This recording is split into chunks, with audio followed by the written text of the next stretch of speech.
जय हिंद साथियों, आज हम कक्षा 11 कृषि गणित तथा सांख्यिकी में त्रिकोणमिति ट्रिग्नोमेट्री अध्याय 8 त्रिकोणमितीय अनुपात ट्रिग्नोमेट्रिकल रेशस के बारे में लेकर आए हैं। त्रिकोणमिति होता क्या है? त्रिकोणमिति तो साथियों वह शब्द त्रिकोण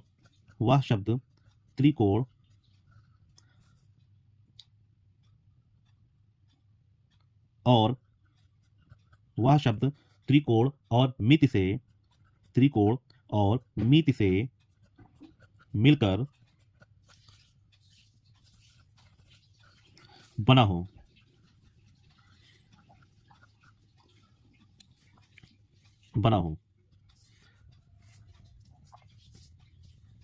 त्रिकोण का अर्थ होता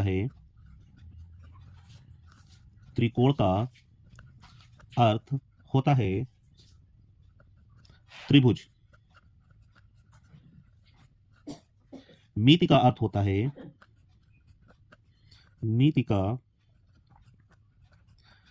होता है माप। जिसमें त्रिभुज की माप करते हैं उसे हम त्रिकोणमिति कहते हैं। त्रिकोणमितीय अनुपात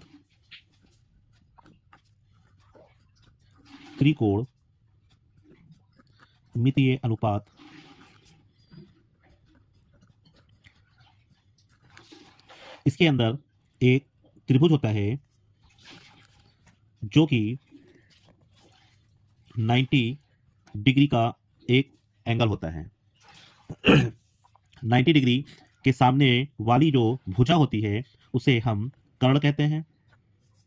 इस वाली भुजा को हम लंब कहते हैं। इस वाली भुजा को हम आधार कहते हैं। इसका नाम भी दे सकते हैं, ये ए है, ये बी है और ये सी है। ए बी को लंब कहते हैं, बी सी को आधार कहते हैं और ए सी को कर्ण कहते हैं। इसमें इस त्रिकोणीय अनुपात में 6 कोण होते हैं: sine theta, cos theta, tan theta, cot theta, sec theta और कॉसेक थीटा। अब इसमें त्रिकोणीय अनुपात में इसके साइन थीटा बराबर क्या होता है, कॉस थीटा बराबर क्या होता है, टैन थीटा बराबर क्या होता है, कॉट थीटा बराबर क्या होता है, सेक थीटा बराबर क्या होता है, कॉसेक थीटा बराबर क्या होता है। इसकी एक ट्रिक है लाल बटे कक्का। तो इस एल से लंब होता है, ए से आधार होता है, एल से लंब होता है, के से कर्ण होता है, के से कर्ण होता है, ए से आधार होता है। ये वाला हमारा साइन होगा, ये कॉस होगा और ये टैन होगा। तो साइन थीटा बराबर लंब बटा कर्ण, तो हम लिखेंगे साइन थीटा बराबर लंब बटा कर्ण। तो हमारा लंब है ए बी, इसको हम ऐसे भी लिख सकते हैं। कर्ण है हमारा ए सी। कॉस थीटा बराबर आधार बटा कर्ण होता है, आधार बटा कर्ण। अब आधार हमारा BC है और कर्ण AC है। टैन थीटा बराबर लंब बटा आधार होता है, तो टैन थीटा बराबर लंब बटा आधार होता है। तो लंब हमारा AB है और आधार हमारा BC है। कॉट थीटा, तो कॉट टैन का उल्टा होता है, तो कॉट थीटा बराबर टैन का लंब बटा आधार होता है, तो कॉट इसका उल्टा यानी कि आधार बटा लंब होगा। आधार बोले तो BC, लंब को कहें तो AB, यानी BC बटा AB होगा। सेक कॉस का उल्टा होता है, तो कॉस थीटा बराबर आधार बटा कर्ण होगा, तो सेक थीटा बराबर कर्ण बटा आधार होगा। तो कर्ण हमारा AC है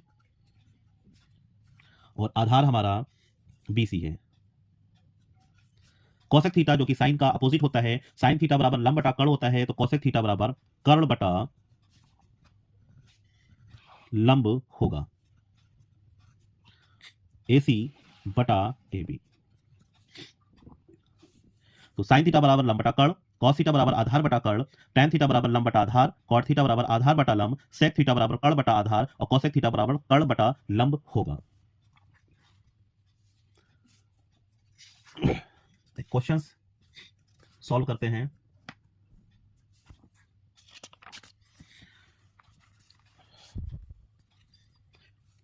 क्वेश्चंस, यदि cos थीटा बराबर 5/13 है तो sin थीटा, tan थीटा और sec थीटा का मान ज्ञात कीजिए। क्वेश्चन से एक बार फिर से सुन लीजिए। यदि cos थीटा बराबर 5/13 होगा तो sin थीटा, tan थीटा और sec थीटा का मान ज्ञात कीजिए। तो सबसे पहले हम एक 90 समकोण त्रिभुज बनाएंगे। अभी जैसे कि बताया cos थीटा बराबर, तो cos थीटा बराबर आधार बटा कर्ण होता है। cos थीटा बराबर आधार बटा कर्ण होता है। cos थीटा बराबर आधार बटा कर्ण होता है। तो आधार 5 और कर्ण 13। तो मैंने बताया था 90 डिग्री की ठीक सामने जो भुजा होती है उसको हम लोग कर्ण बोलते हैं। तो कर्ण हमारा 13 होगा। इस वाली भुजा को आधार बोलते हैं, तो ये हमारा 5 होगा। हमको लंब ज्ञात करना है, तो लंब की वैल्यू को हम x मान लें। ये हमारा a है, ये हमारा b है, ये हमारा c है। एक फॉर्मूला होता है पाइथागोरस, एक पाइथागोरस प्रमेय। पाइथागोरस प्रमेय से पाइथागोरस प्रमेय होता है कर्ण का स्क्वायर बराबर लंब का स्क्वायर प्लस आधार का स्क्वायर। तो कर्ण कितना है? कर्ण हमारा 13 है, तो यहां लिखेंगे 13 का स्क्वायर बराबर लंब हमको पता नहीं है, लंब की जगह पे x है तो x लिख लेंगे स्क्वायर प्लस आधार, तो ये हमारा आधार है 5 लिखेंगे। अब इस स्क्वायर का मतलब होता है कि 13 दो बार है, 13 गुणे 13 बराबर x गुणे x प्लस 5 गुणे 5। जब 13 को 13 से गुणा करेंगे तो 169 आएगा, बराबर लगाएंगे x स्क्वायर प्लस 5 को 5 से गुणा करेंगे तो 25 आएगा। 169 लिखेंगे, ये प्लस 25 है, इधर प्लस में है, जब बराबर के इधर आएगा तो माइनस में हो जाएगा, -25 बराबर x स्क्वायर। 169 से 25, 9 से 5 गया 4 बचेगा, 6 से 2 गया 4 बचेगा, ये बचा 1 बराबर x स्क्वायर। जब इसके ऊपर से हम स्क्वायर हटाएंगे तो यहाँ पे एक रूट लगेगा। 144 का रूट कितना होता है? तो हम फैक्टर गुणनखंड करके देखेंगे। 2 सते 14, 2 दूना 4, 2 तिया 6, 2 छंग 12, 2 एक कम 2, 2 अठे 16, 2 नवा 18, 3 त्रिका 9, 3 ये कम 3 स्क्वायर है तो 2 एक पेयर बना लेंगे, यहाँ का 2 और यहाँ का 3, तो 2 दूना 4, 4 तिया 12, तो x बराबर 12 आएगा, यानी इसकी वैल्यू 12 हो जाएगी।